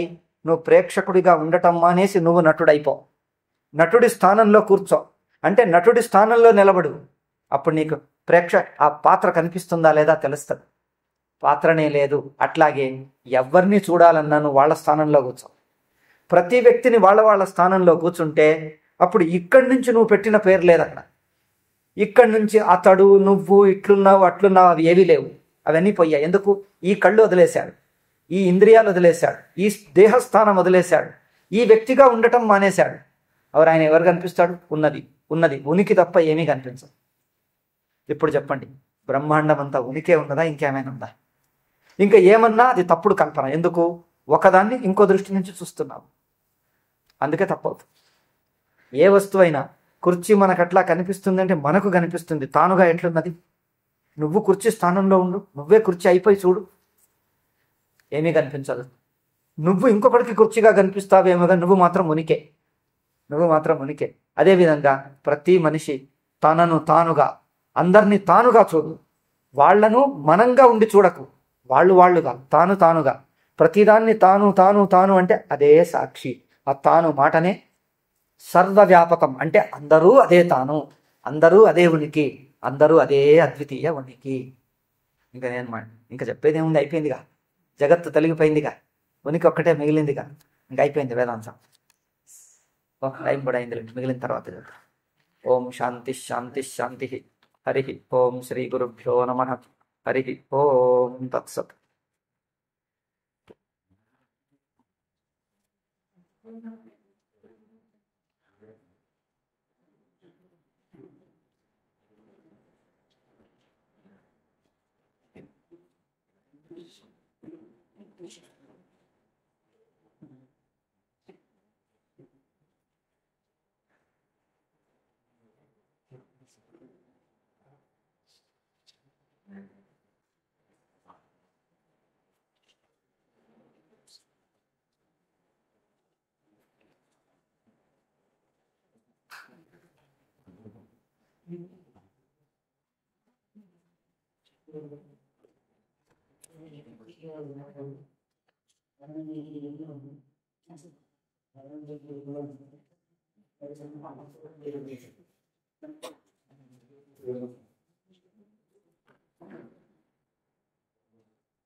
Pasta. ಅದೇ ಸ್ಮೆಲ್ ಬರ್ತಿತ್ತು. ಐದಾರು ಸಲ ಆಯ್ತು. ಅದಕ್ಕೆ ನಾನು ಆಗ್ತಾ ಇಲ್ಲ. ಆಗಿಲ್ಲ ಅಷ್ಟೇ. ಯಾಕಾಗುತ್ತೆ ಗೊತ್ತಿಲ್ಲ. ಅದು ಈ ಪ್ಲಗ್లో పెడితే ఎక్కువైతుంది. ఎన్నిసార్లు చెక్ చేస్తున్నాం అది ఏం కాలేదు లోపల ఒకసారి దొరికెళ్ళదు ఆడే ఉంటుంది అది దొరికెళ్ళదు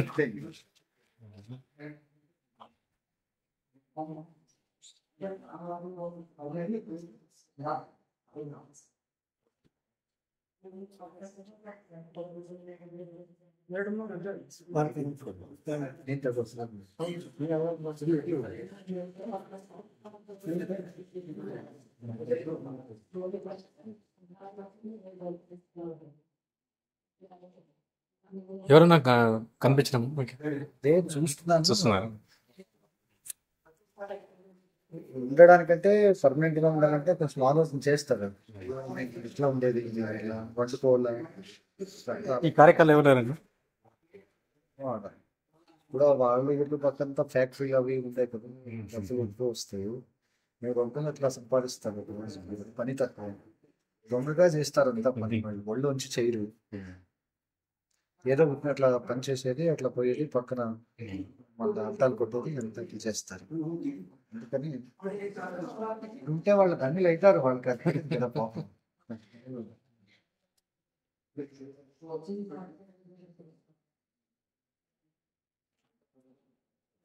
వీళ్ళకి ఒకసారి చెప్పాలండి పంపపతి ಇಲ್ಲಿ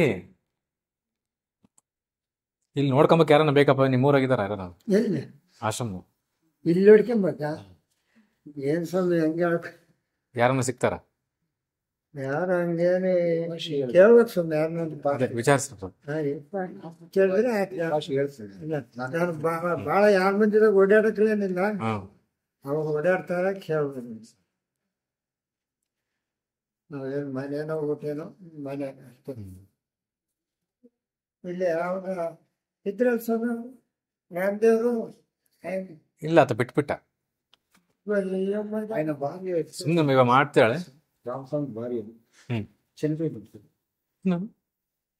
పక్కన రామస్వామి భార్య నేనంతా ಚಂದ್ರ బాగున్నారు బాగుంది ಇವರೇ ಅಂದಿದ್ದು ಬೆಂಗಳೂರಿಗೆ ಹೋಗಿ ಅಲ್ಲಿ ಟ್ರೀಟ್ಮೆಂಟ್ ಆಗ್ಬಿಟ್ಲಂತ ಅಂದ ಇಲ್ಲಮ್ಮ ಇಲ್ಲಿ ಅವಾಗ ಲಕ್ಷ್ಮಣ್ ಕೆಲಸ ಮಾಡ್ತಿದ್ದ ಅದು ಮುದುಕಿ ಲಕ್ಷ್ಮಣ್ ಅಂತಕ್ ಮುಂದೆ ಮುಸ್ಲಾಂ ఎర్రట్టు ముస్లిం ಗೊತ್ತು ಅಲ್ಲಿ ಈಗ ರಾಮದೇವ್ ಅಂತ ಕೇಳಿದ್ನ ಇದರ ಕೂಡ ಬರುತ್ತೆ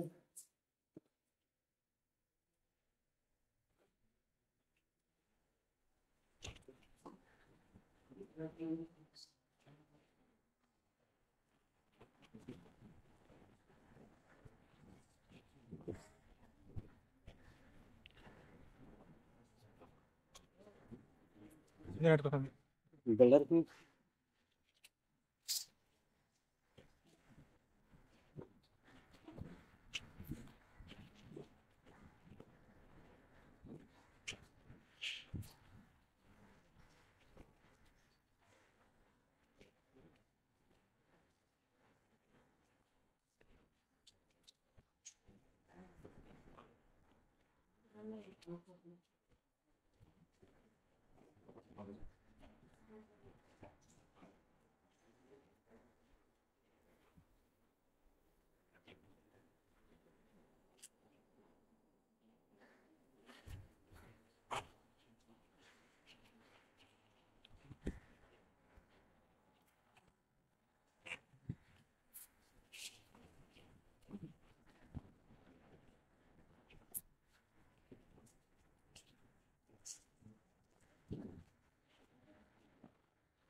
మళ్ళీ 4 4 ಮಾಡಿ